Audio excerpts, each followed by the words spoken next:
Halo, aku Baga. Kali ini aku mau bahas salah satu manhwa, judulnya adalah Is This Hero for Real? Ini tuh yang buat adalah autornya namanya Farnar. Ini yang membuat FFF Class Trust Hero. Kalian tahu nggak FFF Class Trust Hero? Itu adalah salah satu manhwa favorit aku ya, karena dia itu beda dari manga-manga yang biasa ya. Kalau manga-manga biasa, manga isekai biasa, biasanya itu kan MC-nya, karakter utamanya itu naif gitu. Misalnya ada musuh dateng, terus musuhnya dikalahin, tapi musuhnya minta maaf, berjanji, menyesal dan berjanji nggak akan ngulangin lagi. Terus si karakter utamanya, oke, aku ampuni.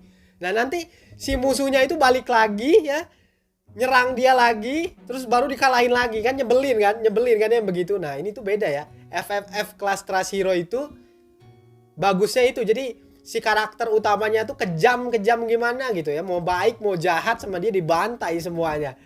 Nah itu yang membuat satisfying gitu ya, si FFF Class Trust Hero. Nah makanya pas dia buat si autornya, si Farnar ini ada buat Is This Hero for Real, aku jadi penasaran tentu saja ya, karena karya sebelumnya aku suka banget, makanya aku penasaran Is This Hero for Real. Dan setelah aku lihat ya, setelah aku baca manhwanya, ternyata ada kesamaan nih.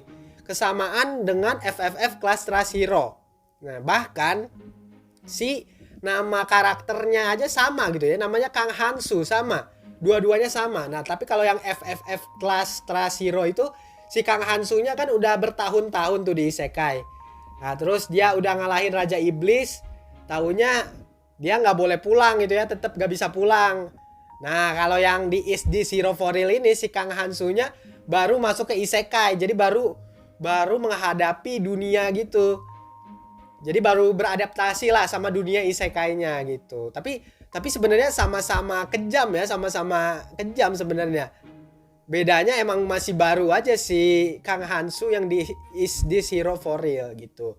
Terus juga desainnya juga mirip-mirip sih ya. Desainnya tuh mirip-mirip. Bahkan si Kang Hansunya juga mukanya mirip sih sebenarnya ya. Bedanya kayaknya bedanya ya di rambutnya aja deh. Kalau di FFF Class Trust Hero kayaknya rambutnya kayak ada kayak mirip tanduk gitu. Terus kalau Is This Hero for Real kayaknya rambutnya lebih normal. Kayaknya sih ya, tapi emang mirip sih, mirip-mirip karakternya juga ya. Bahkan ada ini kayaknya mereka ini ada di satu universe deh ya, kayaknya ya. Atau enggak? Enggak sih ya, kayaknya soalnya FFF Class Trust Hero kan dunianya kayak game gitu ya. Kalau si Is This Hero for Real gimana ya, di isekai. Tapi masalahnya ada Molang. Kalian tahu Molang nggak? Molang tuh slime yang gurunya si Kang Hansu di FFF Class Trust Hero. Dia juga ada di Is This Hero for Real. Jadi aku nggak tahu nih ini satu universe atau enggak. Soalnya FFF Class Trust Hero kan dia itu kayak permainan gitu ya dunianya. Jadi aku bingung juga nih satu universe atau enggak. Nah gitu. Itu persamaannya ya. Sekarang baru kita masuk ke sinopsis. Nah jadi ceritanya ada satu kelas gitu yang masuk ke isekai. Satu kelas. Ini tuh mirip sama kalau kalian tahu Kumo Desuga Nanika. Kalian inget gak sih yang laba-laba itu loh. Nah itu kan ceritanya juga sama tuh. Satu kelas masuk ke isekai. Nah terus kalau di Is This Hero for Real ini ada Dewi. Terus si Dewinya itu bilang kalian masuk ke isekai akan menjadi pahlawan dan akan mengalahkan Raja Iblis supaya kalian bisa balik gitu. Ya standar isekai lah ya. Nah tapi si Hansu ya nolak. Dia nggak mau. Nah dan alasannya bagus gitu ya. Katanya tuh gimana ya. Pokoknya intinya gimana bisa nyelamatin dunia gitu ya. Kalau sama keluarga aja nggak peduli. Nah itu pokoknya intinya gitu. Persisnya aku lupa. Pokoknya intinya gitu. Sama keluarga aja nggak peduli gitu ya. Gimana mau nyelamatin dunia. Wah bagus banget ya. Filosofis banget gitu ya. Gimana bisa menyelesaikan sesuatu yang besar kalau sesuatu yang kecil aja nggak bisa gitu kan.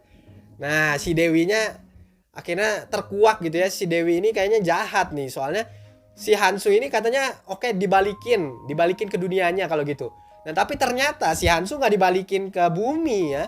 Ternyata dia malah ujung-ujungnya masuk isekai juga. Nah di situ tuh pasti ada permainan nih. si Dewinya pasti ada sesuatu yang mungkin jahat ya, mungkin jahat atau mungkin ada sesuatu yang dia sembunyikan. Pokoknya intinya si Hansu masuk ke isekai gitu, dan akhirnya dimulailah petualangan si Hansu ini di isekai. Nanti kalian baca sendiri kelanjutannya ya, ini sinopsisnya aja.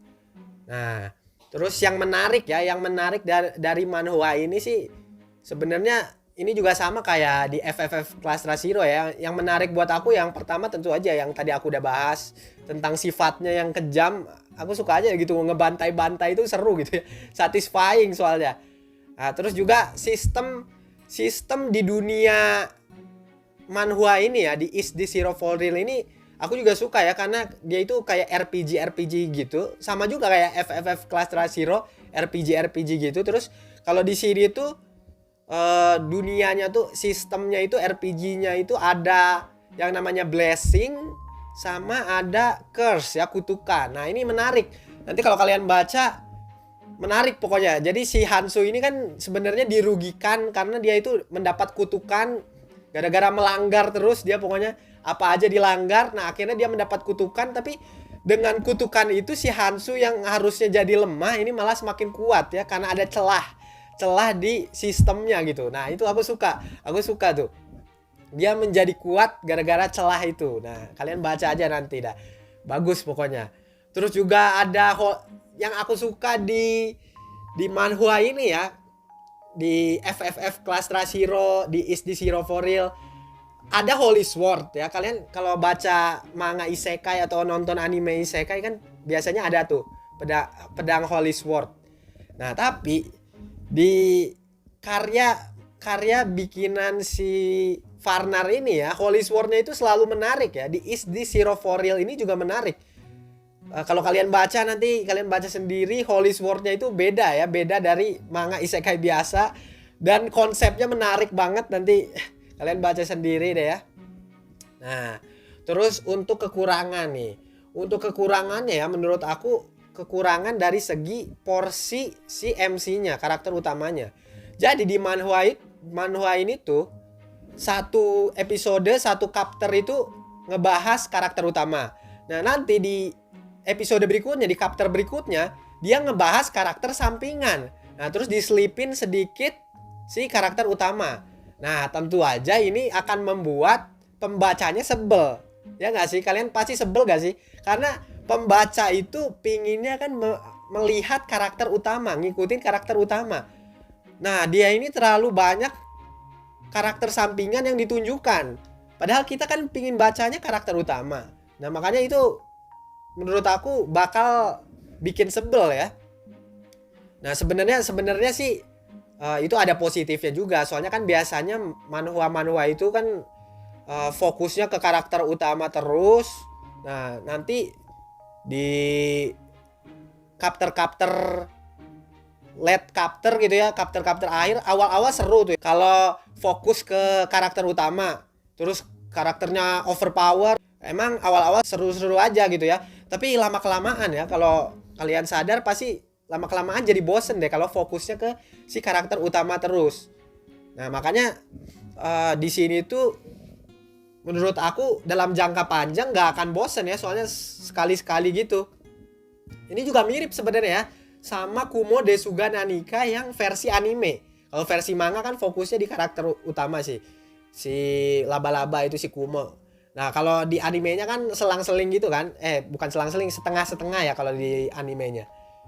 Nah, gitu. Jadi itu yang nyebelinnya. Terus tapi ada juga positifnya. Yang pertama itu ya, yang jadi nggak akan bosen gitu ya dalam jangka panjang. Nah, terus yang kedua, menurut aku si karakter sampingan ini sekalian ngejelasin sistem dunianya ya, kayak sihirnya gitu, itu dijelasin ya barengan sama si karakter sampingan. Jadi sebenarnya nggak useless juga sih ya.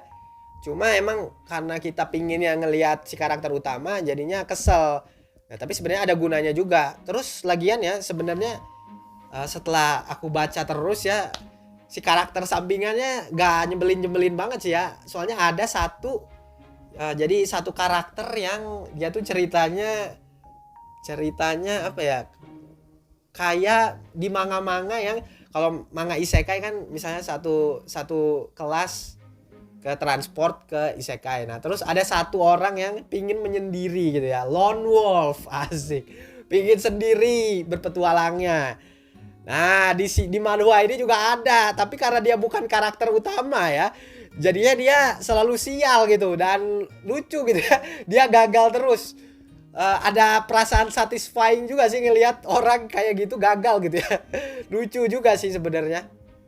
Lama kelamaan aku merasakan itu sih ya.